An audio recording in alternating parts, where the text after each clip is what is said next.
Uh, Thank you very much, everyone, for joining this podcast.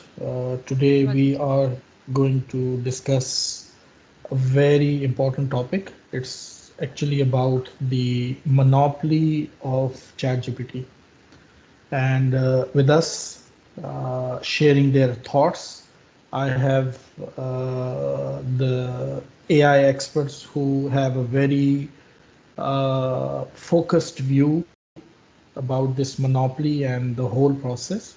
So, first of all, let me introduce you the guests who are joining with me in this podcast.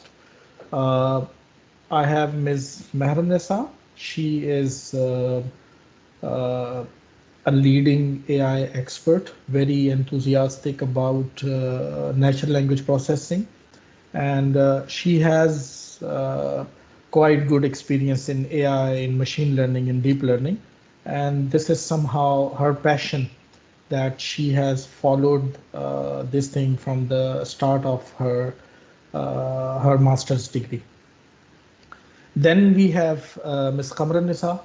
She also has a degree in cybersecurity in masters, as well as she is really interested in reinforcement learning, and also she's keeping a close eye on the development that are going on in the domain of AI, especially in generative AI. And she is also very interested to work on LLMs and participating with us in all other activities. Then I have Ms. Tehniyat Saif. She's also participating in this podcast. She is also one of the brilliant people that I have worked with. She has an extensive experience in reinforcement learning. Of course, her master thesis was also on reinforcement learning and web application firewall payloads generation through online testing. And she also has a very good experience on LLMs, the use of LLMs on various platforms. And she's also joining us today in this podcast. So I'm very thankful to all the esteemed guests who have joined today. And let me actually begin the discussion with all of you about this thing. So, first of all, I want to start the discussion by a question from Ms. Mehrunisa that how you define the monopoly of ChatGPT, right? Like in the whole world, we see there is one company which is Yes. OpenAI, and OpenAI is actually providing services to all the companies, and there is not a single company in the world, be it Google or Microsoft or anyone actually, that can touch the height uh, of the innovation that ChatGPT and OpenAI has brought to the whole world. So, how you see Exactly. this Hmm. monopoly? Yeah. So first of all, when we define what is monopoly, then monopoly is something that only one company or only one provider is providing a specific service, and no one else is providing a service that good or that interesting, except that specific company. So whenever we talk about ChatGPT is a monopoly because we we haven't seen anyone like ChatGPT before. अगर हम इसकी बात करें कि हमारे पास जो है वो कितने एलएलएम्स जो है वो आए, कितने एलएलएम्स गए, तो उसमें हमारे पास जो मोनोपोली है वो इस तरह से क्रिएट हो जाती है कि अ, किसी ने भी अगर एलएलएम्स के साथ काम करना है तो वो चैट जीपीटी के पास जाएगा, उसके अलावा उसके पास और कोई ऑप्शन ही नहीं है, मतलब अच्छा ऑप्शन नहीं है। इसके अलावा मोनोपोली इस तरह भी क्रिएट हो जाती है कि हम अगर बात करें स्पेसिफिकली हम अगर स्पेसिफिकली सिर्फ के सिर्फ मोनोपोली की बात करें, तो मोनोपोली में होता यह है कि आपका जो एक प्रोवाइडर होता है वो इतनी अच्छी सर्विस प्रोवाइड कर रहा होता है कि कोई इससे कम्पीट कर ही नहीं सकता। और अगर उसके जो अलावा जो सर्विसेज प्रोवाइड कर रहे हैं उसके अंदर भी हमारे पास कोई भी ऐसा ऑप्शन अच्छा नहीं आता जिसपे हम लोग ट्रस्ट कर सकें, तो we are only trusting one party and no one else is even close to that one. तो यहाँ पे ओपन एआई का चैट जीपीटी एक ऐसी चीज हमारे लिए बन गया कि वहां पर कोई भी ऐसी कोई कंपनी हमें नहीं देखने को मिलती अभी तक। हर चीज जो है वो चैट LLMs की जब भी बात आती है तो वो चैट GPT जो है वो के नाम है, उसके अंदर आ जाता है। इसमें एक एग्जांपल ये भी होगी कि अगर फॉर एग्जांपल कोई इनोवेशन की जाती है, तो इनोवेशन करने के बाद यूजुअली उसके साथ की बहुत से लोग उसके ऊपर काम करना शुरू कर देते हैं। लेकिन एज ऑफ दिसंबर में चैट GPT लॉन्च हुआ और अब हम सितंबर में बैठे हुए हैं, और सितंबर तक हमें तक अभी तक जो लोग चैट GPT यूज कर रहे हैं उसके अलावा वो कहीं और जाते नहीं है। उनको यही एक सेंस मिलती है कि चैट GPT के अलावा और कोई भी चीज जो है वो हमारे पास अवेलेबल नहीं है जिसके थ्रू हम लोग चैट कर सकें, या कोई चैटबॉट हो, या फिर इस तरह की जो भी चीजें जिसने भी कुछ LLM के साथ काम करना है उसके पास वो जो चैट GPT है उसके अलावा और कोई ऑप्शन नहीं होता।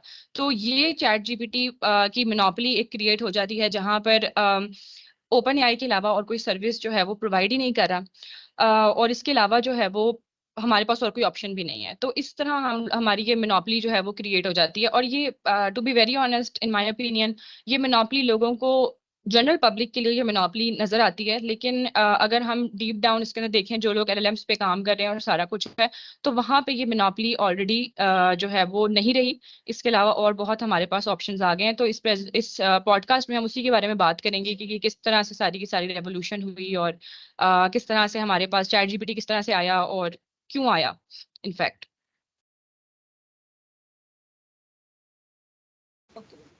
अगर हम हिस्ट्री की बात करते हैं कि चैट जीपीटी हमारे पास किस तरीके से आया या कौन सा ऐसा प्लेटफॉर्म था जिसको यूटिलाइज करके ये फर्दर आगे स्टेप फॉरवर्ड करता गया, तो सबसे पहले अगर हम किसी भी प्लेटफॉर्म को डिस्कस करते हैं तो हमारे सामने उसका आर्किटेक्चर होता है कि वो आर्किटेक्चर ऐसा कौन सा था जिसको वो फॉलो कर रहा था या जिसकी बेस पर वो बिल्ट अप हुआ था, और जिसको यूटिलाइज करके वो आज इतना बड़ा लार्ज लैंग्वेज मॉडल या इतना बड़ा प्लेटफॉर्म बन चुका है कि जिसको दुनिया में हर एक यूजर अपने हर एक पर्पज के लिए यूटिलाइज करता है। आगे हम पर्पज इसके डिस्कस कर लेंगे कि वो किस किस वे में अब यूटिलाइज हो रहा है, लेकिन इनिशियली हम उसका डिस्कस करते हैं कि वो आर्किटेक्चर कौन सा था।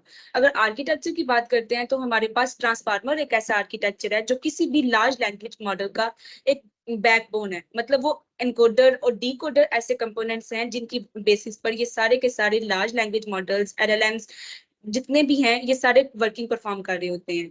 अब जो ट्रांसफार्मर है अगर उसकी बात की जाए तो वो ऑलमोस्ट 2018 में इंट्रोड्यूस करवाया गया था, और उसकी डिटेल या उसकी अगर फेमस होने की वजह बताई जाए तो वो बेसिकली अटेंशन सीकिंग थी कि अटेंशन मैकेनिज्म जो उसके अंदर सारा एग्जिस्ट करता था वो उसके एंटायरली जितना भी आर्किटेक्चर था वो उसके ऊपर डिपेंड करता था, चाहे वो फिर एनकोडर लेयर की बात की जाए या डीकोडर की बात की जाए।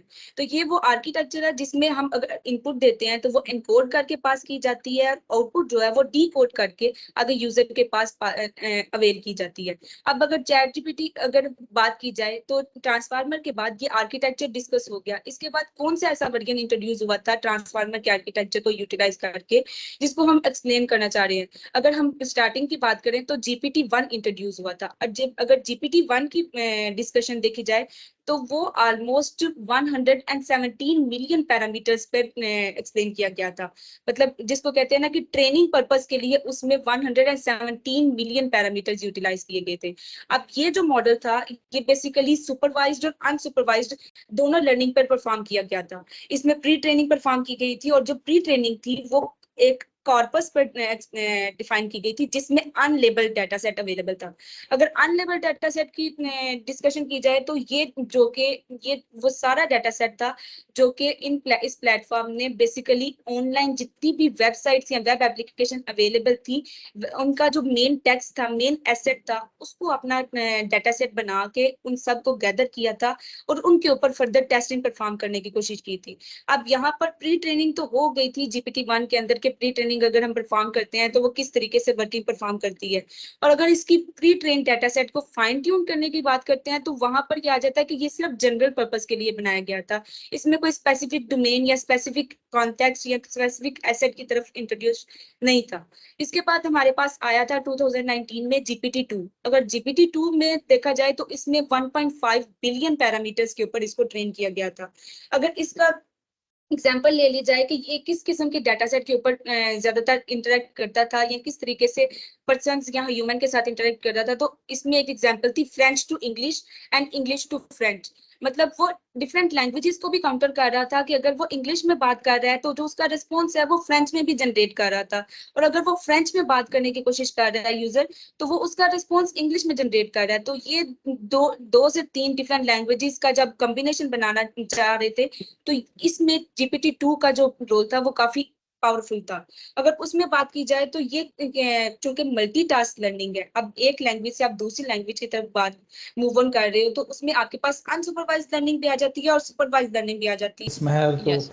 आप क्या कहेंगी इस सारी चीज़ के बारे में, ये जो ओवरव्यू है कि चैट जीपीटी ने जिस तरह से पूरे वर्ल्ड को कैप्चर किया है और जिस तरह से अपनी एक मोनोपोली बनाई है, तो आपको नियर फ्यूचर में कुछ नज़र आ रहा है उनकी मोनोपोली को चैलेंज करने के लिए कुछ लोग कोशिश कर रहे हैं? किस तरह से, जिस तरह हमारे पास टेक्नोलॉजी में हमेशा से ही होता है कि there are always challengers who are actually challenging the technology. जी एग्जैक्टली सर।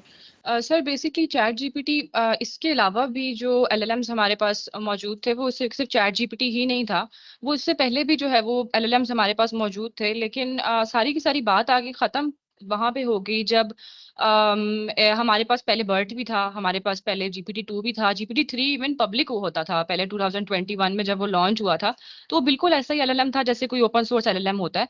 तो उसके अंदर जो है वो हमारे पास कोई भी इस तरह की कोई चीज नहीं थी कि हम उसको जो है वो, मतलब लोगों का ट्रस्ट नहीं था, किसी ने उसको देखा नहीं था, किसी ने उसको जो है वो क्या नाम है मतलब यूज नहीं किया था। वो सिर्फ सिर्फ जो है वो एआई वालों को चीजें पता थी और वो उसके ऊपर रिसर्च कर रहे थे, किसी ने उसके ऊपर जो है वो उसका इम्पैक्ट किसी को नहीं पता था। बेसिकली इम्पैक्ट पता लगाया ओपन एआई ने। ओपन एआई ने कहा कि ये जो एक एलएलएम्स हैं, अगर हम उसको जो है वो कर देते हैं, मतलब अगर हम उसको जो है वो उनके ऊपर मेहनत करते हैं, उनको जो है वो फाइन ट्यून करते हैं, सारा कुछ करते हैं, तो हमारे पास एक ऐसी प्रोडक्ट बन के आ सकती है जो कि दुनिया हिला देगी। ये बेसिकली उसने इम्पैक्ट जो था वो ओपन एआई ने उसका रियलाइज कर लिया था। तो इसलिए उसने एक एलएलएम उठाया, जिस तरह चैट GPT-3 होता है उस तरह उसने वो उठाया और उसने कहा कि मैं अब इसके ऊपर बहुत ज्यादा काम करूंगा। फिर उसने RHLF लर्निंग के थ्रू और फाइन ट्यूनिंग के थ्रू की तहनीत आपको बहुत तरीके से एक्सप्लेन कर सकती हैं कि क्या किस किस तरह से चैट जीपीटी को जो है वो बनाने में मेहनत की गई है। तो वो जो एक एलएलएम था उसको बहुत ज्यादा अच्छे तरीके से उसको जो है वो क्या नाम है फाइन ट्यून कर दिया गया। तो जब उसको फाइन ट्यून कर दिया गया तो फिर अब जाहिर सी बात है, मार्केट में तो पहले भी एलएलएम मौजूद थे, लेकिन इस एलएलएम ने पूरी की पूरी दुनिया को टारगेट किया। इसकी कोई एक ऑडियंस नहीं थी, इसकी कोई 50 ऑडियंस थी। उसमें जो है वो उसमें छोटे से लेकर, छोटा बच्चा से लेकर बड़ा कोई बहुत बड़े थे, उसके अलावा लेमैन से लेकर प्रोफेशनल्स, मतलब कोई ऐसा बंदा नहीं था जो कि चैट जीपीटी जो है वो यूज ना करता हो। अब अगर मैं इस बारे में बात करूं कि क्यों ऐसा क्यों था, उसका उसकी वजह ये थी कि किसी ने कोई चीज ऐसी देखी नहीं थी कि एआई ये भी कर सकती है। इसके अलावा जो टेक्स्ट है उसने टेक्स्ट पे फोकस किया, तो जो टेक्स्ट है वो तो हर कोई लिख रहा होता है, मतलब उसमें आपकी कोई किसी भी आप ऑक्यूपेशन में चले जाएं, किसी भी उसमें चले जाएं, टेक्स्ट तो हर कोई लिख रहा है। अगर किसी का नॉलेज से बिल्कुल, मतलब जिसका एलएलएम से कोई ताल्लुक ही नहीं है, कोई ऐसे ही अपना जो है वो क्या नाम है जॉब कर रहा है, तो उसको ईमेल तो लिखनी ही पड़ती है आजकल के दौर में। तो ईमेल भी चैट जीपीटी लिख रहा है, हर चीज चैट जीपीटी कर रहा है, बच्चों के होमवर्क करके दे रहा है। तो जब सब कुछ ये करके दे रहा था, तो उसका जो फोकस था, जो उसकी टारगेटेड ऑडियंस थी, वो कोई कोई एक या दो या कोई एज ग्रुप नहीं रहा, वो उसकी पूरी की पूरी दुनिया बन गई। और फिर इस वजह से यही इसकी वजह बनी कि उसका बहुत ज्यादा इम्पैक्ट पड़ा, उसका बहुत ज्यादा इम्पैक्ट पड़ा। और ये आपको तनीत तरीके से एक्सप्लेन करती हैं, मेरा ख्याल से वो आ गई हैं हमारे साथ। अच्छा, मेरा एक सवाल है पहले, मेरा एक सवाल भी है यहाँ पे।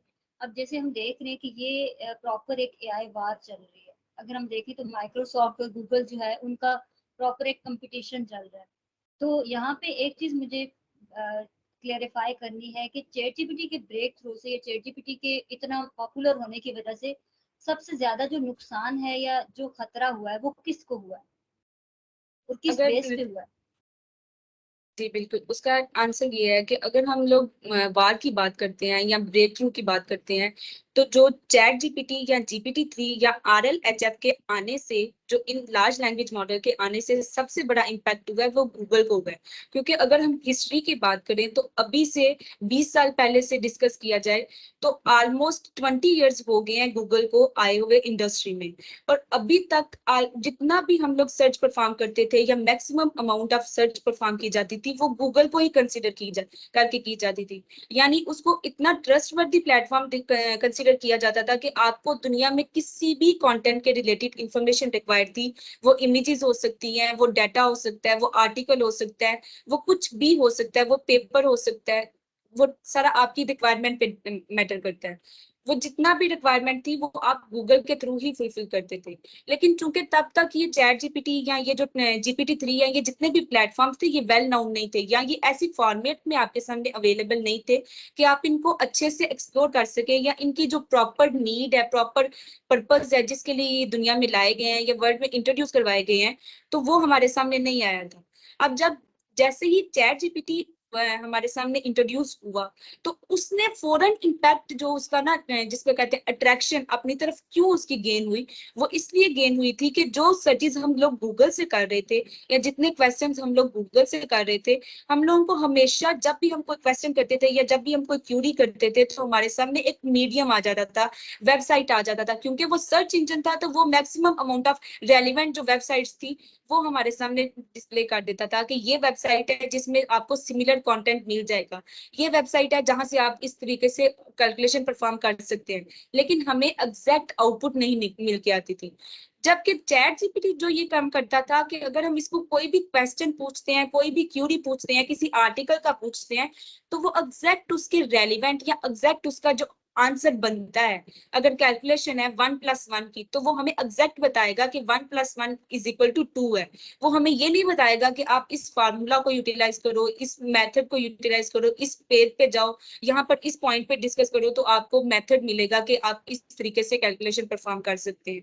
तो इसका जो मेजर इम्पैक्ट था चैट जीपीटी के आने का, वो सबसे ज्यादा मेजर इम्पैक्ट हुआ था गूगल पे, क्योंकि उसका जो ज्यादा से ज्यादा कंसर्न था गूगल की पूरी इंडस्ट्री का वो सर्च इंजन पे ही था, क्योंकि वो अच्छा ओवरऑल तहनीत, डिपेंड कर रहे थे सर्च मैं इंजन पे। सॉरी मैं आपकी बात यहाँ काट रहा हूँ, लेकिन आप we were discussing about the monopoly of ChatGPT. तो ये जो इसकी मोनोपोली है, मैं आपसे सवाल कर रहा हूँ मिस महर कि आप क्या समझती हैं ये कब तक इस मोनोपोली को बरकरार रख सकेंगे? अगर इसके ऊपर आप थोड़ा सा रोशनी डाल सकें कि क्या आपका ख्याल है। अभी तो इन्होंने पूरी दुनिया को अपने एक शहर के अंदर रखा हुआ है, तो कब तक इस चीज़ को ये लेके चल सकेंगे? थोड़ा सा इसके बारे में बताइएगा। जी सर, उसी के बारे में हमने अब ये बात देखनी है कि एक्चुअली रीजन क्या था। जब तक हमें रीजन नहीं पता होगा कि रीजन क्या था बेसिकली चैट जीपीटी का इतना ज्यादा इम्पैक्ट क्रिएट हुआ, तो उसका एक वजह क्या बनी बेसिकली, और बाकी लोग अभी तक उसको जो है वो क्यों नहीं कर सके। तो मेरा ख्याल से ये जो है वो तहनीत इसको अच्छे तरीके से एक्सप्लेन करेंगी कि बेसिकली वो चैट जीपीटी बना किस तरह से था, और फिर हम जब बात करेंगे कि उसका ब्रेक थ्रू अगर हुआ तो वो किस तरह से हुआ, कि किस वजह से किन चीजों को उसने जो है वो इम्पैक्ट किया। जी तहनीत। ओके, तो अगर हम बात करते हैं, जैसे हम तब से बोल रहे हैं कि चैट जीपीटी जो है ना वो किसी भी ले मैन के लिए बहुत यूजर फ्रेंडली हो जाता है।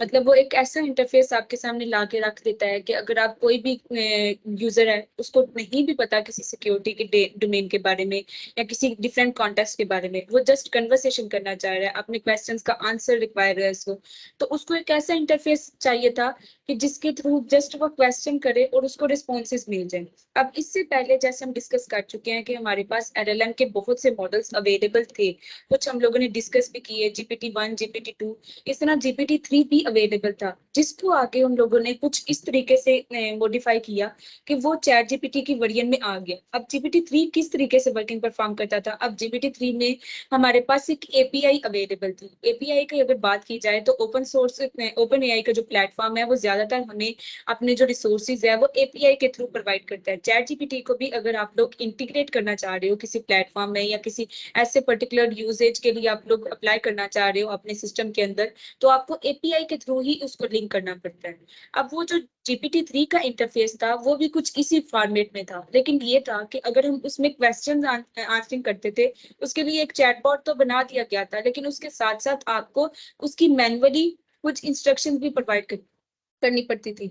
मतलब आपको बताना पड़ता था कि आप किस किस्म की आउटपुट रिक्वायर कर रहे हो, आप किस तरीके से आउटपुट फाइंड आउट करना चाह रहे हो, आप मोस्ट रेलिवेंट इनपुट रिक्वायर कर रहे हो, मोस्ट रेलिवेंट आउटपुट रिक्वायर कर रहे हो, या कुछ ऐसे कंपोनेंट्स थे जैसे इसके हाइपर पैरामीटर्स होते हैं किसी भी लार्ज लैंग्वेज मॉडल्स के।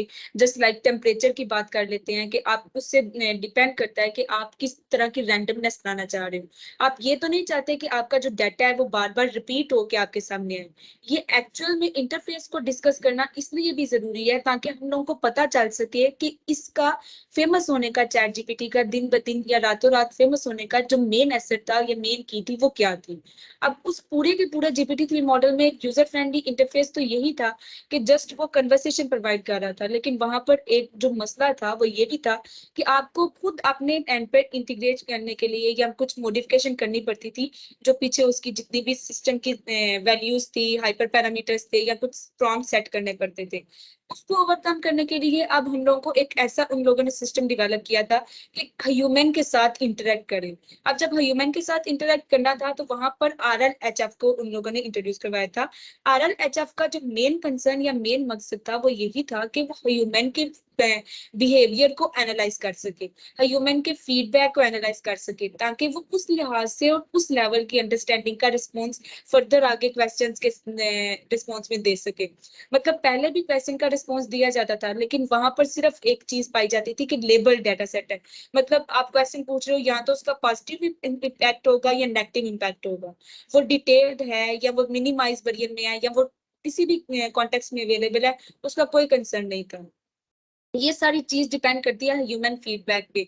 जब ह्यूमन फीडबैक किसी एक इंटरफेस के साथ लिंक हो जाता है वहां पर चैट जीपीटी का रोल आता है कि अब जो कंसर्न है कि चैट जीपीटी के पास डाटा भी है, चैट जीपीटी के पास इंटरफेस भी है, चैट जीपीटी के पास ह्यूमन का रिस्पॉन्स भी है, बिहेवियर भी है कि वो किस तरीके से एनालाइज करता है किसी भी ह्यूमन के रिस्पॉन्स को।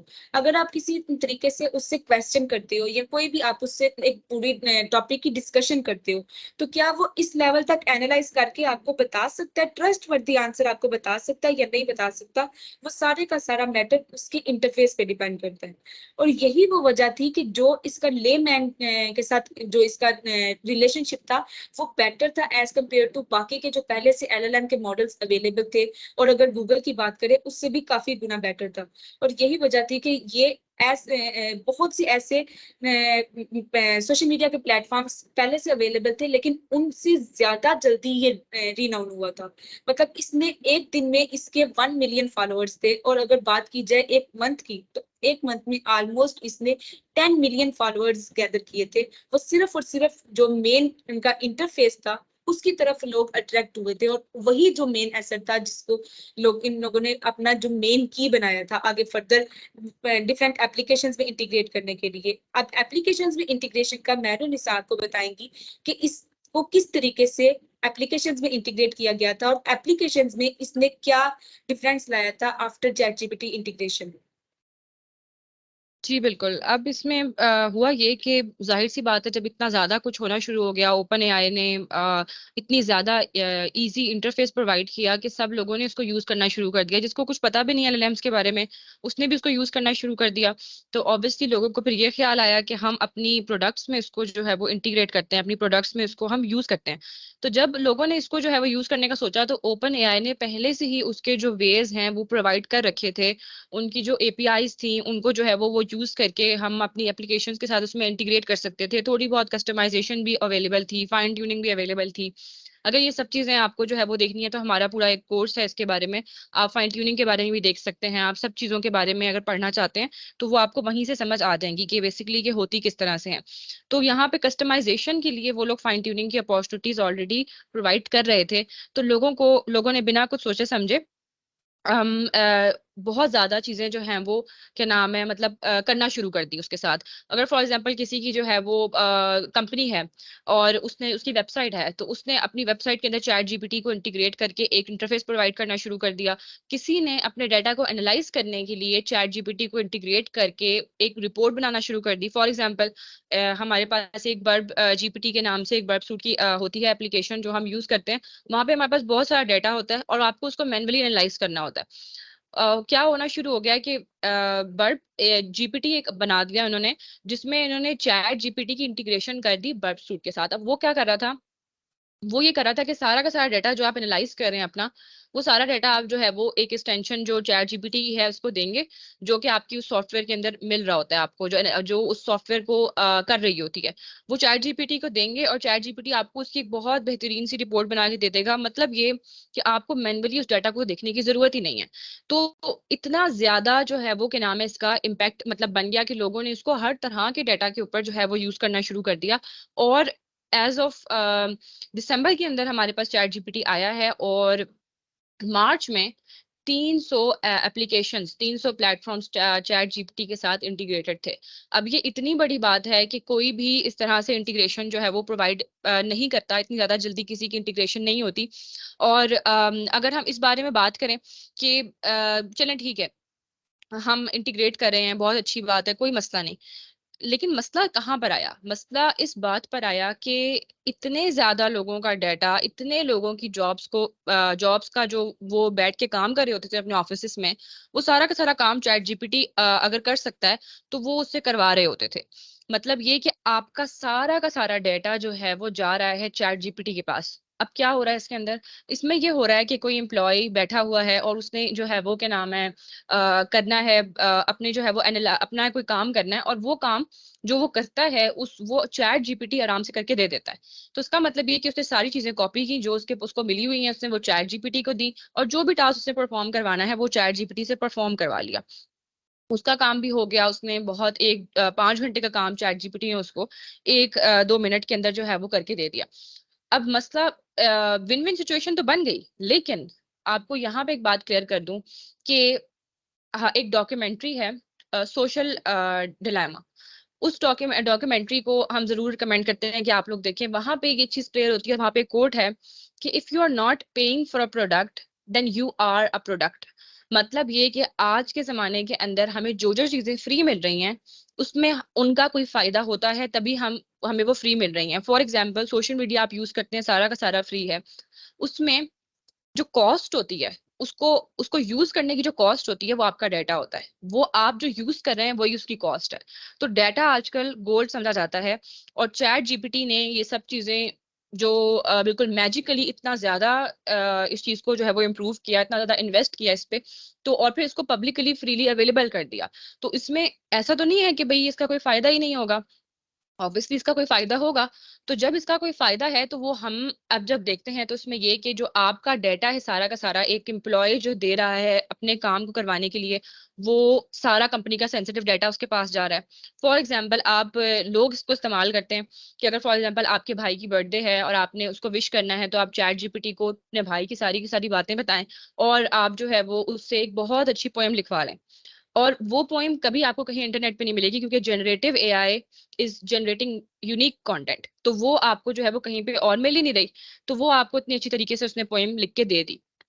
अब जब लिख के दे दी तो फिर जो है वो सारी की सारी जो बातें हैं जो कि एक भाई को पता होती हैं दूसरे भाई के बारे में, वो सारी की सारी वो चैट जीपीटी को पता है। उसी तरह से सेंसिटिव इन्फॉर्मेशन जो है वो आपकी सारी की सारी चैट जीपीटी को सब कुछ पता है। और ये जितनी छोटी बात लगती है उतनी छोटी बात है नहीं।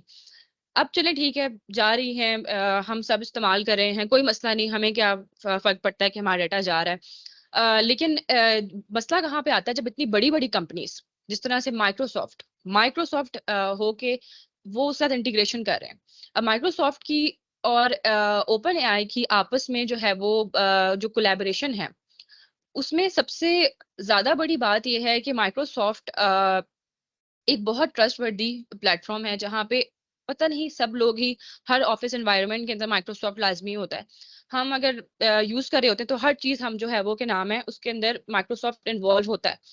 तो जब लोग इसको इतना ज्यादा ट्रस्ट करते हैं तो वो माइक्रोसॉफ्ट को ट्रस्ट करते हैं। अब अगर माइक्रोसॉफ्ट अपना बीच में एक थर्ड पार्टी लेकर आ जाएगा, जब बीच में थर्ड पार्टी लेकर आ जाएगा तो उसका डाटा जो है, जो लोग उसको ट्रस्ट कर रहे हैं वो थर्ड पार्टी को तो ट्रस्ट नहीं करेंगे।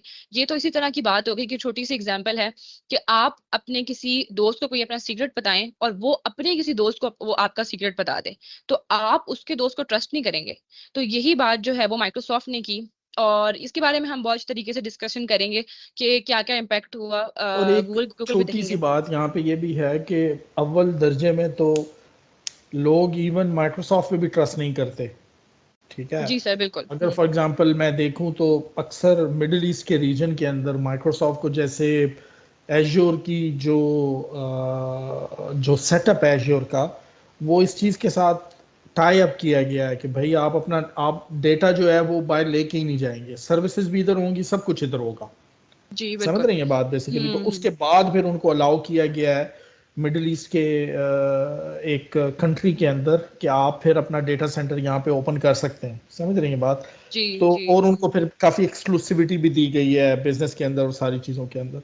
तो बजाय इसके कि कल को आप इस पूरे सिचुएशन को समझें कि आपका एक गवर्नमेंट की इंफॉर्मेशन है, आपकी अपनी इंटरनल इंफॉर्मेशन है, और आप उस इंटरनल इंफॉर्मेशन को जो है ना सिर्फ माइक्रोसॉफ्ट से शेयर करें बल्कि माइक्रोसॉफ्ट के आगे थर्ड पार्टी, जैसे आपने दोस्त की एग्जांपल दी, उसके साथ भी शेयर कर दें। समझ रही जी हैं सर, बात। बिल्कुल। तो इसमें सारा का सारा जो अच्छा, नुकसान हुआ वो इधर ही हुआ। हम्म। मोनोपोली के अंदर मुझे लगता है कि जो दरार पड़ेगी ना, वो इसी एक पॉइंट से पड़ेगी कि सर एक और लोगों का चीज जो भी है। डेटा है वो शेयर हो रहा है। जी निशा, आप कुछ कहना चाह रही हैं?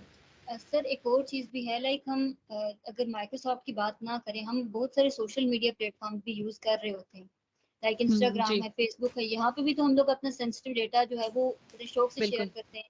लेकिन हम्म। हम चैट जीपीटी को ही डेटा शेयर करने पे इतना ज्यादा परेशान क्यों होते हैं? क्योंकि कुछ लोग तो इसको फ्री समझते हैं, लेकिन जिन लोगों को इस बात का पता है कि ये फ्री बिल्कुल नहीं है, तो वहां पे ये क्या यूज केसेस हो सकते हैं कि लोग क्यों इतना परेशान है चैट जीपीटी को डेटा देने से? जी, इसमें मसला सारा का सारा ये है कि हम जब अपनी सोशल मीडिया के ऊपर कुछ पोस्ट वगैरह करते हैं तो हमारी एक कम्युनिटी होती है, हमारी एक ऑडियंस होती है, बेशक वो हमारे फ्रेंड्स हैं, हमारी फैमिली है, और हम उनको दिखाने के लिए कोई ना कोई पोस्ट कर रहे होते हैं। अब मैं इसकी आपको एग्जांपल दूं अगर, तो एक छोटी सी एग्जांपल इसकी प्राइवेसी के लिहाज से बनती है, वो ये कि हमारे पास एक एम्प्लॉय है जो कि एक कंपनी में काम करता है, और उसने या फिर चलें हम कह लें कि एक राइटर है। राइटर जो है वो $40 देकर किसी से अपना जो जितना भी जो पूरा राइटअप है उसको प्रूफ रीड करवाता है। ठीक है, अब $40 क्या, चैट जीपीटी आपका पूरा पूरा राइटअप फ्री के अंदर उस एक बंदे से ज्यादा अच्छे तरीके से प्रूफ रीड करके दे देता है। तो वो कहता है कि मैं इसको यहीं पे करवा लूं। वो अपना पूरा आर्टिकल देता है उसको, और वो जो है वो सारा का सारा आर्टिकल उससे प्रूफ रीड करवा लेते हैं, और वो कहता है ये तो बड़ा अच्छा हुआ। उसका नुकसान क्या है? उसका नुकसान ये है कि जो आपका आर्टिकल उसने आपको प्रूफ रीड करके दिया है, वो आर्टिकल अब आप समझेंगे पब्लिश से भी अगले दर्जे की चीज हो गई है। वो ये कि अगली दफा अगर आपसे आपके राइटअप के अंदर कोई चीज ऐसी यूनिक होती है, जाहिर सी बात है वो यूनिक है जो आपने खुद लिखा है, तो वो अब जब चैट जीपीटी ने उसको प्रूफ रीड कर दिया तो चैट जीपीटी की प्रॉपर्टी बन गया है। वो चैट जीपीटी ने लिखा है, आपने नहीं लिखा। आपको दूसरी बात ये कि जब कोई और उससे इस बारे में कोई सवाल करेगा तो तो वो इंफॉर्मेशन उसको वो भी शेयर प्रोवाइड करता करेगा। होगा, तो जी आप वाली बिल्कुल शेयर करेगा। अच्छा एक बात कमर निसा, मैं आपकी इस बात से एग्री नहीं करता कि लोग अपना इंस्टाग्राम पे भी डेटा दे रहे होते हैं। देखें, एक होता है आपका पर्सनल डेटा, जी सर। बल्कि अक्सर औकात जब सेंसिटिव ऑर्गेनाइजेशंस में हम काम करते हैं तो उनकी तरफ से आपके सोशल मीडिया अकाउंट्स को भी देखा जा रहा होता है। समझ रही है बात बेसिकली। तो बिल्कुल लेट्स सर। से इवन आपके लिंक्डइन को भी देख रहे होते हैं, आपके इंस्टाग्राम को, आप क्या पोस्ट करते हैं, ट्विटर पे आपका क्या वो है, फेसबुक के ऊपर आपका क्या है। तो यहाँ तक तो आपकी बात ठीक है कि वो सारे जो हैं वो भी डेटा लेके उसी पे आप प्रोसेस कर रहे होते हैं। फेसबुक इसमें कोई एक्सेप्शन नहीं है। मैं आप सबकी तवज्जो जो है दिलाना चाह रहा हूँ कैम्ब्रिज एनालिटिका के बारे में। आपको याद होगा, बहुत बड़ा स्कैम यस था, सर। ठीक है। यूके की कंपनी थी और फेसबुक के वो लेके और वो हर तरह की मशीन लर्निंग और वो कर रहे थे। और इवन यूएस के जो स्टेट हाउस है, वहाँ पे पार्लियामेंट है, वहाँ पे क्वेश्चन हुए हैं मार्क जुकरबर्ग के ऊपर, इन सारी चीज़ों के ऊपर। समझ रही हैं बात बेसिकली।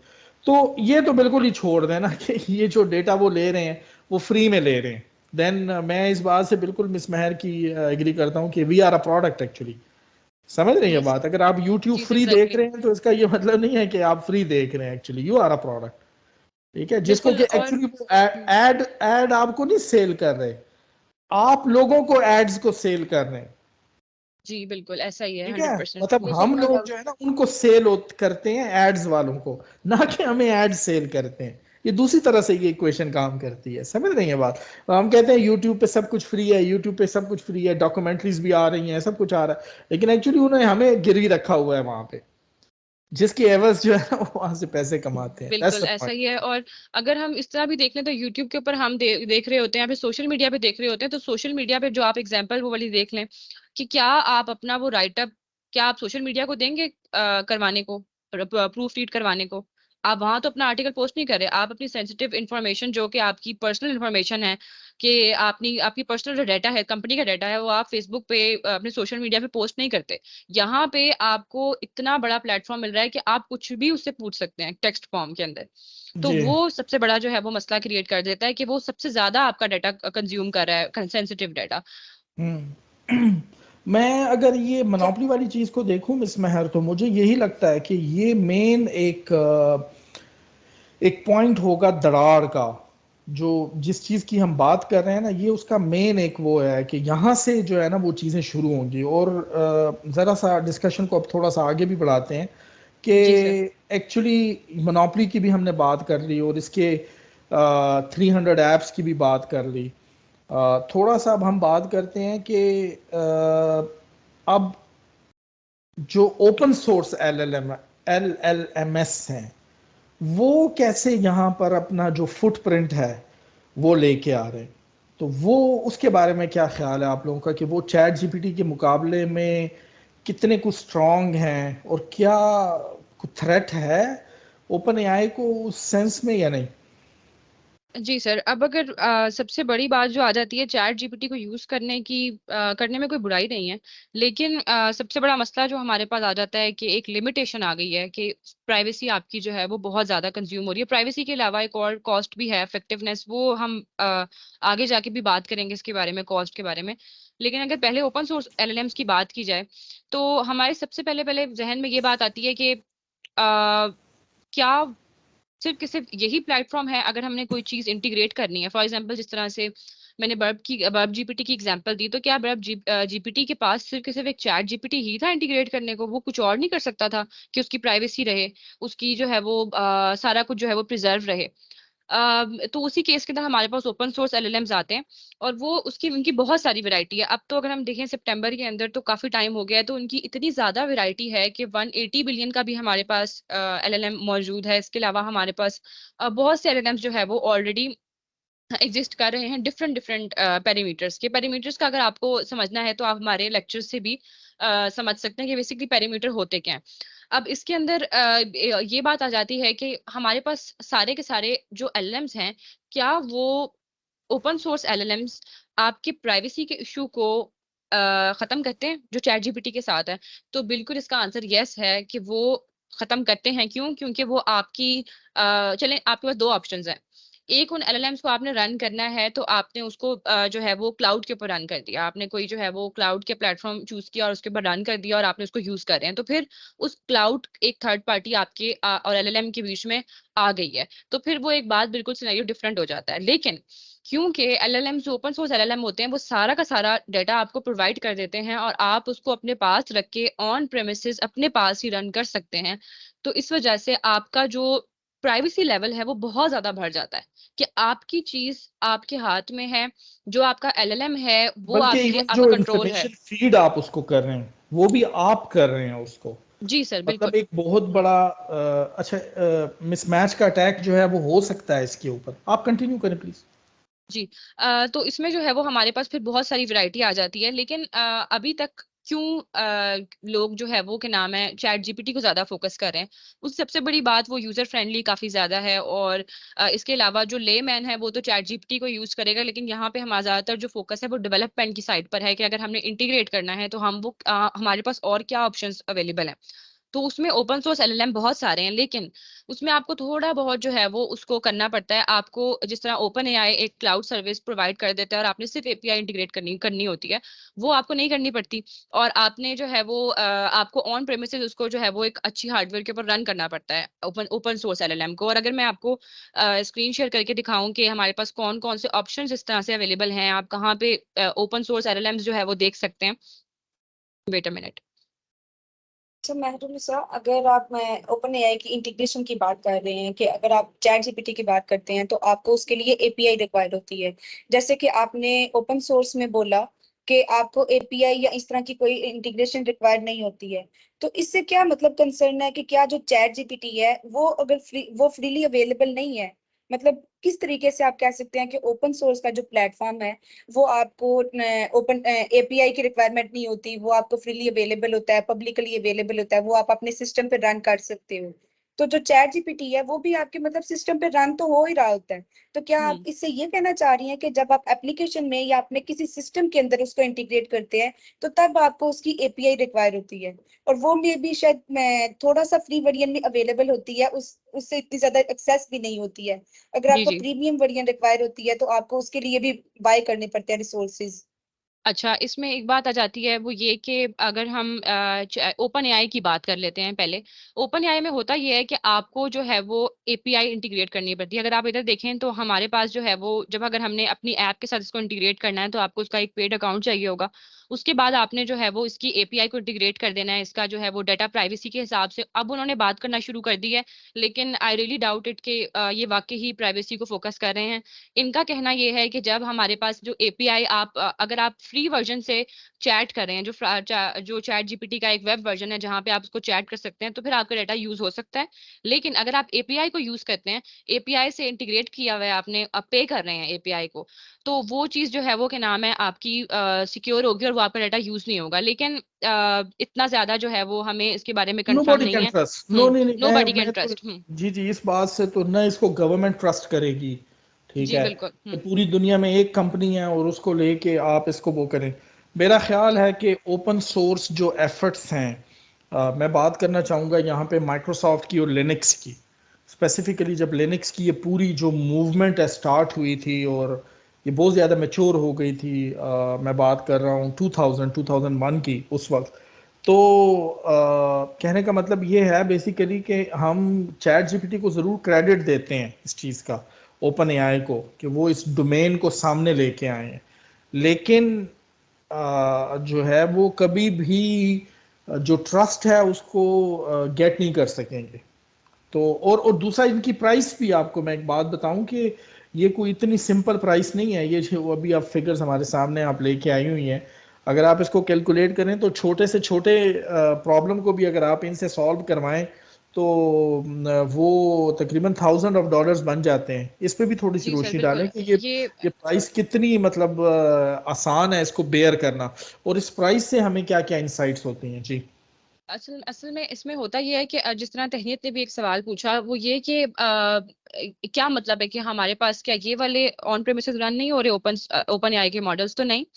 यहाँ पे एपीआई का जो कॉन्सेप्ट है वो इस तरह से है कि आप ओपन एआई के पास उसका अपना एलएलएम है, और आप उसका एलएलएम जिस तरह ये चैट जीपीटी है तो आप उसको जो है वो क्या नाम है उसके डिफरेंट एलएलएम्स हैं, और वो आप ना अपनी ऐप के साथ इंटीग्रेट कर सकते हैं। अब आपने इंटीग्रेट जिस तरह से भी करना है, उसको कस्टमाइज करना है, तो उसकी यूआई यूएक्स अलग आप डेवलप कर लेंगे, और फिर बस आपने एपीआई के थ्रू उसको कॉल करना होगा इन कोड, सोर्स कोड में आप उसको कॉल कर लेंगे। अब यहाँ पर ये बात आ जाती है कि आपके पास कुछ भी नहीं रखा हुआ इसके अंदर। आपके पास कुछ भी नहीं है। आपका जो एपीआई कॉल होती है, जो इनपुट जाती है, सारी की सारी वो इनके पास जाती है, एपीआई के थ्रू ओपन एआई के पास जा रही होती है, और ओपन एआई ही क्राफ्ट करके उसका आंसर जो है वो आपके पास भेज रहे होते हैं। तो सारा का सारा डाटा आपका अल्टीमेटली वहीं पर ओपन एआई के पास ही है। लेकिन ओपन सोर्स एलएलएम्स में क्या हो रहा होता है, अनटिल अनलेस वो किसी क्लाउड प्लेटफॉर्म के ऊपर रन नहीं हो रहा है, या फिर कोई प्लेटफॉर्म ऐसा नहीं है जो उसको रन कर रहा हो, तब तक जो है वो क्या नाम है, अगर आप ऑन प्रेमिसेस उसको डाउनलोड कर सकते हैं उस मॉडल को। जिस तरह से मैं अगर आपको एग्जांपल दूं तो ये मेटा है, मेटा एलएलएम जो लामा का मॉडल है, ये हम कह सकते हैं कि अब तो फुली ओपन सोर्स है, लेकिन पहले ये पार्शियली ओपन सोर्स था। लेकिन इसके अलावा बहुत सारे ऐसे एलएलएम्स हैं, फैल्कॉन हो गया, डिफरेंट डिफरेंट बिलियन पैरामीटर्स के एलएलएम्स हैं, तो उनको आप डाउनलोड कर सकते हैं। अगर आपके पास हार्डवेयर है, आप उसको डाउनलोड करेंगे और इसको जो है वो आप यूज करेंगे। अब अगर इसको आप अपने पास डाउनलोड कर लेते हैं एक दफा, तो फिर आपको प्राइवेसी का कोई भी डर नहीं होना चाहिए। क्यों? क्योंकि सब चीजें आपके पास खुद है, आप किसी एपीआई को कॉल करके किसी थर्ड पार्टी को इन्वॉल्व नहीं कर रहे। लेकिन ये ओपन एआई के प्रॉब्लम के अंदर, ओपन एआई आपको ये अलाउ नहीं करता कि आप अपने उसके जो GPT-3 है उसको डाउनलोड कर सकें। वो बिल्कुल अलाउ नहीं करता आपको। तो फिर वो जब आपको अलाउ ही नहीं कर रहा, मतलब वो आपको अपनी प्रॉपर्टी दे ही नहीं रहा, तो फिर आप किस तरह उस पर ट्रस्ट कर सकते हैं कि वो जो है वो आपका डाटा के साथ क्या करेगा? एक ये वाली बात आ जाती है। अब अगर इसकी प्राइस की बात की जाए, तो प्राइस में इसमें ये बात आ जाती है कि देखिए, ये अब इसमें एक आर्टिकल्स भी हमारे पास कुछ ऐसे हैं कि लोग क्या क्या कर रहे हैं ओपन एआई से। तो पहले हम वो आर्टिकल्स डिस्कस कर लेते हैं कि वो आर्टिकल्स जो हैं वो बेसिकली उनमें हो क्या रहा है, और कौन कौन से लोग जो है वो किस किस टाइप के डाटा पे काम कर रहे हैं। तो ये निशा ने बहुत तरीके से इनके जो आर्टिकल्स हैं वो प्रिपेयर किए हुए हैं, जो आपको थोड़ी सी इंसाइट्स दे सकते हैं कि बेसिकली लोग कर क्या रहे हैं। और फिर हम प्राइस के बारे में बात करेंगे कि कि अभी तो अगर हम देखें प्राइस को, तो यहाँ पे हम थोड़ा सा उसको क्यूरी देते हैं, तो फिर टोकन्स हमारे जो होते हैं वो बहुत कम बनते हैं। लेकिन प्राइस का जो प्रॉब्लम आता है वो बेसिकली उन आर्टिकल से हमें पता लगेगा कि प्रॉब्लम आता किस जगह पे है। तो निशा, कैन यू टेक ओवर? जिस तरह से हमने डिफरेंट चीजें देखी कि हमारे सामने एक चीज आई कि चैट जीपीटी जो है वो बहुत ही इजी टू यूज है, कि कोई भी लेमैन जो है, कोई बच्चा जो है 7 साल का 8 साल का, अगर उसको लिखना पढ़ना आता है तो वो उसको इजीली यूज कर सकता है। तो इसमें ये नहीं है कि सिर्फ मतलब कोई एज डिफरेंस नहीं है, कोई टारगेटेड ऑडियंस नहीं है। तो कुछ एक्सपर्ट पीपल्स या इस तरह की पर्सनैलिटीज भी होती है जो इन प्लेटफॉर्म को या चैट जीपीटी को यूज कर रही है। तो इस पे डिफरेंट तरह के जो एक्सपर्ट्स हैं उन्होंने इस पे कुछ एनालिसिस भी किया हुआ है। अब जो हमारा सिनारियो है, जो हमारे वाला केस है, लाइक हम किसी स्पेसिफिक ऑर्गेनाइजेशन से अगर एफिलिएटेड हैं, तो वहाँ पे हमारा सबसे ज्यादा इंपॉर्टेंट चीज हमारे लिए डेटा होता है। तो क्योंकि सिंपल जब आप चैट जीपीटी से बात करते हैं, कोई सिंपल एक अननोन पर्सन जिसको डोमेन स्पेसिफिक नॉलेज का नहीं पता, वो चैट जीपीटी से अगर बात कर रहा है, तो वो सिंपल क्वेश्चन पूछेगा, उससे कुछ कॉमन टाइप की डेफिनेशन उससे निकलवाने की कोशिश करेगा, या समरी निकलवा लेगा, या कंटेंट राइट करवाएगा। लेकिन ये सारी चीजें जो होती है वो लैंग्वेज बेस्ड आती हैं। अब हम बात करना चाह रहे हैं कुछ एडवांस टास्क के ऊपर, ठीक है, जिसमें कुछ डेटा कम्प्लेक्स होगा और टास्क जो है वो एडवांस होंगे। अब यहाँ पे हमारे जो कम्प्लेक्स टास्क हैं वो लैंग्वेज बेस्ड टास्क तो चैट जीपीटी बहुत इजीली कर लेता है और बहुत अच्छे से उस पर परफॉर्म करता है। लेकिन यहाँ पे जो हमारा डेटा है वो सिंपल लैंग्वेज नहीं है, लैंग्वेज बेस्ड नहीं है। यहाँ पे ये कोड होगा, कॉम्प्लेक्स डेटा होगा, और डिफरेंट तरह की कमांड्स होंगी, ठीक है। और इन कमांड्स को कोई भी पर्सन जो है वो नॉर्मली देखने से समझ नहीं सकता, ठीक है। और क्योंकि मैं अगर वल्नरेबिलिटी डिटेक्शन की बात करूं, तो ये एक कम्प्लेक्स टास्क है जिसको अगर देखा जाए तो उसमें लूप होल्स फाइंड किए जाते हैं। अगर मैं लॉग एनालिसिस की बात करूं, तो लॉग एनालिसिस जो है वो भी एक डोमेन स्पेसिफिक टास्क है, जिसमें स्पेशली क्या किया जाता है कि कुछ फाइल्स जो कि सिस्टम या नेटवर्क से जनरेटेड होती हैं, लॉग्स होते हैं, तो उसके अंदर उसका बिहेवियर, उसकी सिक्योरिटी को चेक किया जाता है। तो ये सारी चीजें, उसके अलावा अगर हम देखें तो एक कम्प्लेक्स टास्क में स्टैटिक कोड एनालिसिस भी आ जाता है। तो ये सारी बातें यहाँ पे डिस्कस करने का मतलब ये है कि कुछ ऐसे एक्सपेरिमेंट्स हैं जो लोगों ने किए हुए, तो वो मैं आर्टिकल शो करके आपको दिखा देती हूँ कि क्या क्या एक्सपेरिमेंट्स जो है वो चैट जीपीटी से लोगों ने किस तरह के कॉम्प्लेक्स टास्क जो है वो सॉल्व करवाने की कोशिश की, और उस पर चैट जीपीटी ने कितने परसेंट मतलब अच्छा रिस्पॉन्स दिया, कहीं पे वो फेल भी हुआ। तो उसमें जो डिफरेंट तरह के एनालिसिस है वो मैं आपको स्क्रीन शेयर करके दिखाती हूँ।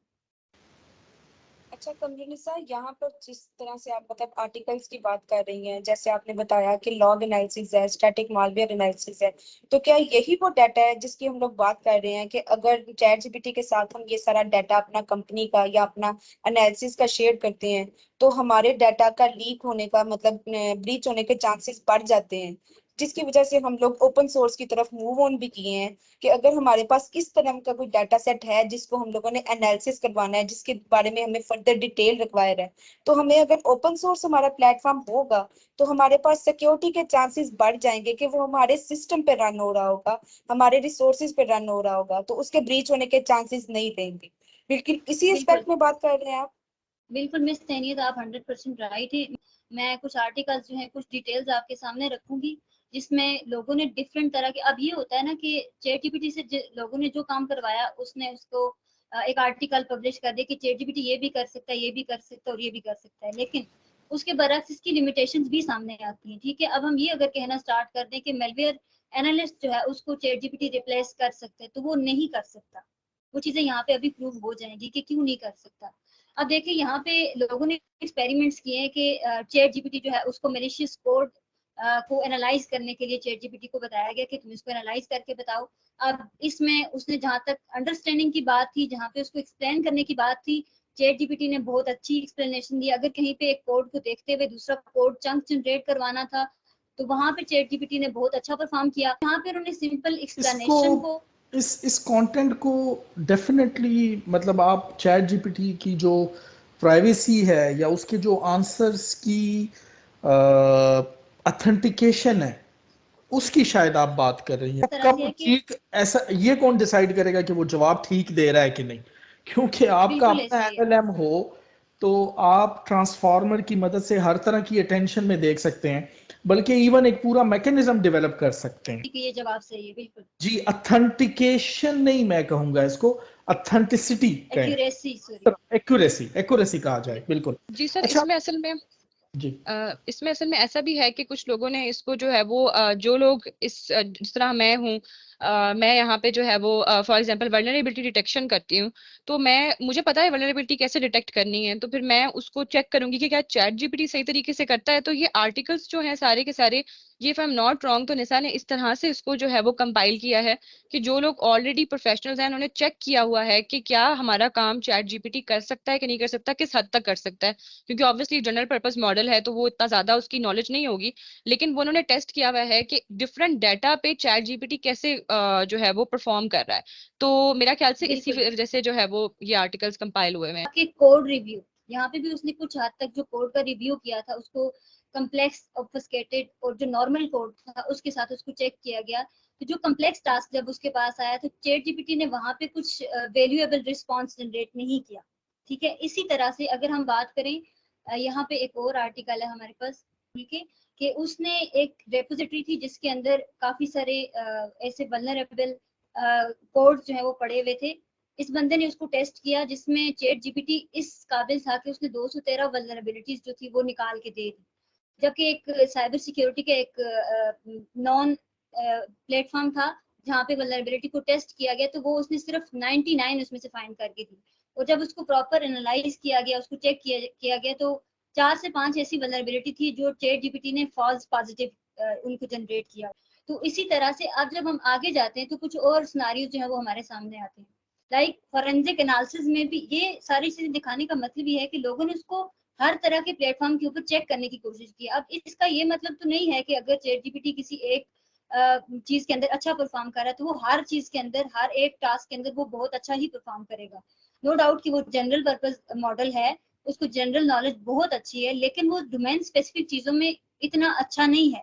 वो अब मैं फॉरेंसिक एनालिसिस की बात करूं तो यहाँ पे भी लोगों ने इस चीज को एनालाइज किया कि फॉरेंसिक में वो कितना अच्छा है। तो जहां तक एक्सप्लेनेशन की और उन चीजों को एक्सप्लेन करने की बात थी, उसको समझने की बात थी, तो वो चीज चैट जीपीटी ने अच्छी सी की। अब जब थोड़ा सा इसको सिंपलेस्ट से कम्प्लेक्स टास्क की तरफ मूव किया गया तो वहां पे चैट जीपीटी के जो आंसर थे वो थोड़ा सा लेग करने लग गए।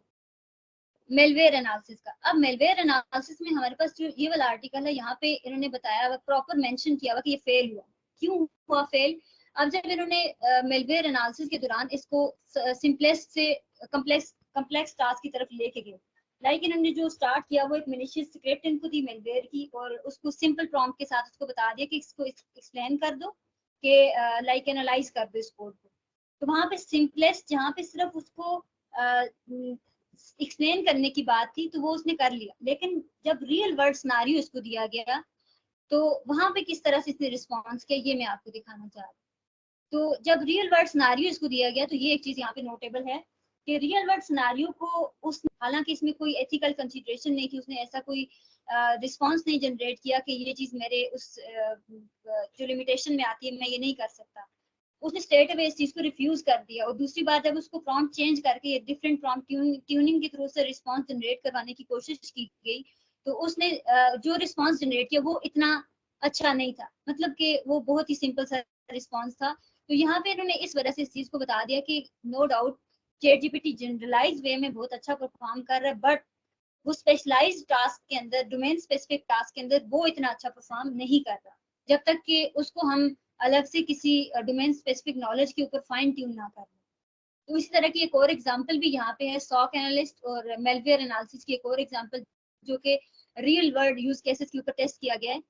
तो इसमें अगेन इन्होंने एक और चीज हाईलाइट करके बताई हुई है कि इसने अगेन कुछ सॉक के जो सिंपलेस्ट किस्म के जो इसके पास सिनेरियोज आए हैं, उसको इसने बहुत अच्छे से उसको इंटरप्रेट किया, उसको समझा है, उसको एक्सप्लेन किया। बट जब कम्प्लेक्स टास्क की बारी है, तो वहाँ पे इसने अपने रिस्पॉन्सेज जो थे वो बहुत ही जनरलाइज किस्म के दिए थे। तो अगर मैं अच्छा आपकी बात को कंक्लूड करूं, जी सर। ठीक है, थोड़ा सा हमने डिस्कशन को आगे भी बढ़ाना है और इनफैक्ट इस पूरी बड़ी इंटरेस्टिंग पॉडकास्ट को ख़त्म भी करना है बेसिकली। बिल्कुल सर। देखिए, बात ये है कि इसका मतलब ये है कि जो मोनोपोली की हम बात कर रहे हैं वो डेफिनेटली जो है वो ख़त्म होनी ही होनी है।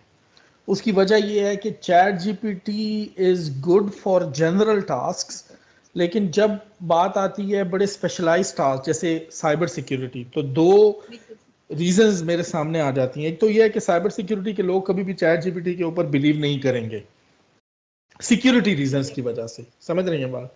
और दूसरी चीज़ ये है कि उन्होंने टेस्ट भी करके देख लिया है। ये जो आप हमें any.run जो कि एक बड़ा क्रेडिबल सैंडबॉक्स है, उसने पूरा जो है सर। एनालिसिस करके बताया कि भाई चैट जीपीटी जो है वो नहीं कर सकता ये वाले काम। आप समझ रही हैं बात बेसिकली, जी सर, क्योंकि उसने ये चैट भी जीपीटी बताया कि आप असल में करवा क्या सकते हैं। उसने ये नहीं कहा कि वो सिर्फ लिमिटेशंस ही बताई हैं, और वो फाइट किस तरह प्राइवेसी से का हुआ। इशू तो जी जी निशा, जो प्राइवेसी का इशू है वो तो अपनी जगह पे रहेगा ना। बिल्कुल है। अच्छा, मैं सवाल करना चाह रहा था, मैं थोड़ा सा डिस्कशन जो है उस तरफ लेके जाना चाह रहा था, और तहनिया साहब से मेरा सवाल था इस चीज़ के जी अंदर जी सर। कि जो ओपन एआई और माइक्रोसॉफ्ट ने कोलैबोरेशन की है, इसको आप कैसे देखती हैं? ये गूगल को और अदर्स को कैसे एक पैगाम है? आप समझ ये टेक वॉर जा रही है, राइट? तो ये कैसे एक उनके लिए खामोश पैगाम है, और आप इसके बारे में, मतलब आपका क्या पॉइंट ऑफ व्यू है इसके बारे में? जी जी सर, अब अगर गूगल और जो ये माइक्रोसॉफ्ट की वार के बारे में डिस्कस किया जाए तो ये बेसिकली एक एआई की डोमेन की वार है। अगर एआई की डिस्कशन इसलिए यहाँ पर ज्यादा जरूरी है कि जैसे मैं प्रीवियस जो टॉपिक कमरुनिसा डिस्कस कर रही थी उसी को रिलेट करते हुए करती हूँ कि अगर देखा जाए तो चैट जीपीटी बेसिकली एक चैटबॉट है, वो कन्वर्सेशन के पर्पज के लिए यूज किया जा रहा है। अगर हम उसको स्पेसिफिकली सिक्योरिटी की किसी स्पेसिफिक डोमेन के साथ लिंक कर देते हैं, जैसे रिवर्स इंजीनियरिंग के स्टेप्स के साथ लिंक कर देते हैं, तो वो कभी भी इस काबिल नहीं होगा कि वो रिवर्स इंजीनियरिंग के स्टेप्स जो एक रिवर्स इंजीनियर परफॉर्म करके दे रहा है वो परफॉर्म करके दे। उसमें इतनी कैपेबिलिटीज नहीं है कि वो रिवर्स इंजीनियरिंग के जो कॉन्टेक्स्ट हैं या जिस तरीके से एक रिवर्स इंजीनियर एनालाइज करता है या सारे कॉन्टेक्स्ट को अंडरस्टैंड करता है, उसको अंडरस्टैंड करे और उस लिहाज से हमें आउटपुट जनरेट करके दे। वहां पर वो हमेशा यही कहेगा कि मैं एआई असिस्टेंट हूँ, मैं इस तरीके से आपको रिस्पॉन्स नहीं जनरेट करके दे सकता। तो उस जगह जो आ जाता है ना, बात ये आ जाती है कि वहां पर उसके अल्टरनेटिव में ऐसे कौन से प्लेटफॉर्म्स अवेलेबल हैं जो हमें, अगर हमें एनालिसिस करवाना है, एक रिवर्स इंजीनियर में एनालिसिस करवाना है, अपना टाइम जो प्रीशियस टाइम है उसको सेव करना है, तो वो किस तरीके से करेगा। तो उस जगह पे आ जाता है कि उसके अल्टरनेटिव में ओपन सोर्स प्लेटफॉर्म्स अवेलेबल हैं। ओपन सोर्स प्लेटफॉर्म जैसे हम पहले भी डिस्कस कर रहे हैं कि ओपन सोर्स प्लेटफॉर्म्स आपके अपने सिस्टम या अपने रिसोर्सेज पे आप रन कर सकते हो। तो अगर आप अपने सिस्टम या अपने रिसोर्सेज पे रन करते हो तो क्या आप उसको इतना कैपेबल नहीं बना सकते कुछ फाइन ट्यूनिंग, कुछ मॉडिफिकेशन के थ्रू, कि आपका सिस्टम या जो आपका जो ओपन सोर्स एलएलएम है वो इस काबिल हो जाए कि वो रिवर्स इंजीनियरिंग तक के स्टेप्स परफॉर्म करके दे सके। आप, मैं नहीं ये कहती कि आप उससे ये बोलो कि वो सारे प्रोसेस रन करके दे जो कि टूल रन करता है। एक टूल को एक एलएलएम रिप्लेस नहीं कर सकता, लेकिन एक टूल की जो एनालाइज पावर होती है या जिस तरीके से वो डाटा को एनालाइज करता है, उसके ऊपर वर्किंग परफॉर्म करता है, उसको हम यहाँ रिप्लेस पे कर सकते हैं एलएलएम के साथ। थोड़ा सा आपसे डिसएग्री करता हूँ।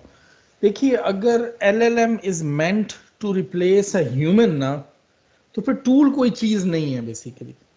तो बिल्कुल पार्टली मेरे कहने का मतलब यह है कि ये सारी जो पूरी की पूरी वेव है ना आगे मोनोपोली को तोड़ने की। और थोड़ा सा मैं यहाँ पे जिक्र करना चाहूँगा, जो सीएनबीसी के ऊपर बिल गेट्स का आर्टिकल भी था कि 2 साल के अंदर अंदर आपको ऐसे चैटबॉट्स होंगे जो कि आपके बच्चों को मैथमेटिक्स सिखाएंगे। आप समझ रही हैं बात? तो देखिए ना, पूरे टीचर का एक फंक्शन जो है वो चैटबॉट्स जो है वो रिप्लेस कर रहे हैं। तो मैं इस बात से आपके एग्री करने के लिए, एटलीस्ट मेरे पास अभी कोई एग्जांपल नहीं है, लेकिन मैं एग्री करने के लिए तैयार नहीं एक्चुअली हूँ कि ये एक्चुअली सर ये नहीं कर सकते। जी जी जी। सर ह्यूमन को रिप्लेस एलएलएम किसी कॉन्टेक्स्ट में नहीं करेगा। ह्यूमन को रिप्लेस करने के कॉन्टेक्स्ट में बात भी नहीं हो रही। बात यहाँ ये हो रही है कि एक ऐसा प्लेटफॉर्म है जिसके पास हमें नहीं, मैं लगता कह है रहा हूँ कि वो होगा। सिक्योरिटी। मैं आपकी तसहीह थोड़ी सी कर दूं इसमें, कि मेरा ख्याल है कि कल को तो ह्यूमन को तो बिल्कुल जो है इस पिक्चर से ही निकाल दें। समझ रही है बात? मतलब ह्यूमन ने बनाया है इस चीज को, लेकिन एक्चुअली चैट बॉट जो चैट जीपीटी है, वो खतरा सबसे बड़ा ह्यूमंस को ही है, ह्यूमन की जॉब्स जी को है। ये क्योंकि बात है जब असल में। जी जी तो बिस्मिल्लाह। जो है ना जी मैं ये कह रही थी कि अगर हम इस कॉन्टेक्स्ट में देखें तो मेरा ख्याल से जो एलएलएम्स अभी इस वक्त मार्केट में हैं उसके बारे में बात हो रही है कि वो जो हैं वो ह्यूमन को रिप्लेस नहीं करे। जाहिर सी बात है, वो कोई एक एलएलएम हमें ऐसा तो कभी देखने को मिला नहीं है जो कि एक स्पेशलाइज्ड डोमेन, मतलब एक डोमेन में स्पेशलाइज्ड हो। हमने अभी तक ऐसा कोई एलएलएम नहीं देखा। तो अगर अभी की बात की जाए तो यहाँ पे अभी चैट जीपीटी की जिस तरह हमने टेस्टिंग की, सारा कुछ किया, तो वो ह्यूमन को रिप्लेस नहीं कर सकता। लेकिन जिस तरह बिल गेट्स का आर्टिकल था मैथ्स के लिए, इन सब जगह इन चीजों के लिए डोमेन स्पेसिफिक एलएलएम अगर हम बना दें, मतलब ये कि एक चैट जीपीटी के कंधों पे हमने इतनी ज्यादा चीजें डाली हुई हैं, उससे इतने ज्यादा टास्क करवा रहे हैं, और वो मैं उसको दोबारा रिपीट कर दूं कि वो एक जनरल पर्पस एलएलएम है। लेकिन आप ये सोचें कि अगर चैट जीपीटी एक इतना जनरल नॉलेज रखते हुए पूरे इंटरनेट के डेटा के साथ वो इतनी बिस्मिल्लाह, आई टास्क परफॉर्म लॉस्ट यू। कर। गो हेड। बिल्कुल आपने कहा तो कि हम्म, एक चैट बॉट या एक चैट जीपीटी के कंधों पे हमने इतनी जी ज्यादा जिम्मेदारियां रखी हैं कि वो जी सर मेडिकल की बिल्कुल। डोमेन में भी, इंजीनियरिंग में भी, हर जगह पे वो हम्म, परफॉर्म कर रहा है। और उसने जो है पूरी दुनिया को जो है हैरान किया हुआ है। जी सर ठीक है। बिल्कुल, तो फिर वो तो एक ही अगर एलएलएम है। एक हम्म, डोमेन स्पेसिफिक अगर एलएलएम होगा, तो आपका क्या ख्याल है, वो ह्यूमन को क्या सबको रिप्लेस कर सकता है? राइट। जी बिल्कुल ऐसा बेसिकली ही है। इससे हम मतलब एक एनोलॉजी बना सकते हैं कि अभी नहीं, लेकिन मुस्तकबिल करीब में तहनीत ऐसा ऐसा बहुत कुछ जो है वो होने लगा है। अच्छा चले, मैं इस बिल्कुल पॉडकास्ट को अब थोड़ा सा ना एंड एंड पे भी लेके जाना चाह रहा हूँ बेसिकली, क्योंकि बहुत इंटरेस्टिंग है, बहुत ज्यादा जो है इसके अंदर नई सी नई चीजें आ रही हैं। तो हम रोजाना की बुनियाद पे चूंकि ये पॉडकास्ट अपने व्यूवर्स के लिए देते रहेंगे, तो हमें रोजाना अब तैयारी भी करनी है, और आज के भी जो टेक अवेज होंगे उसके ऊपर भी बात करनी है। तो अब जो एक थोड़ा सा अपकमिंग हमारे जो पॉडकास्ट हैं उसके एनालिसिस के ऊपर अगर बात की जाए, तो मतलब क्या हम जो है व्यूवर्स को स्पेसिफिकली वल्नरेबिलिटी डिटेक्शन और स्टैटिक मैलवेयर एनालिसिस के ऊपर जो है ब्रीफ करेंगे? मतलब हमारी भी थोड़ी सी डोमेन स्पेसिफिक अगर पॉडकास्ट हो जाए, क्या ख्याल है? जी अभी हमने बिल्कुल। बड़ी जनरल जो है ना, जनरल बात की, चैट बॉट और चैट जीपीटी और उसके तमाम एस्पेक्ट और गूगल और ओपन एआई और सारी क्वेश्चन।